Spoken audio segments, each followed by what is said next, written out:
हाय, मी आहे सोनाली. सोनाली घारे किचनमध्ये आपलं स्वागत आहे. आज आपण कुठलाही पदार्थ बघणार नाही.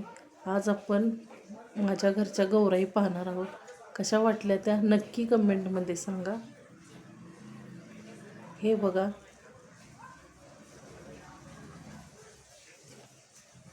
कशा दिसतात गौराई.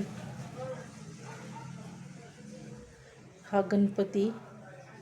आमच्या इकडे असे गौर पाण्यात घालून आणली जाते, कळशीत घालून.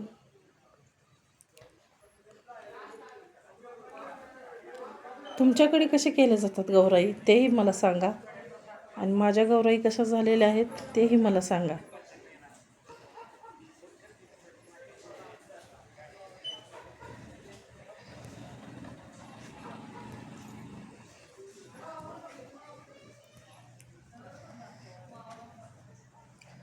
आवडल्यास लाईक करा, शेअर करा, कमेंट करा.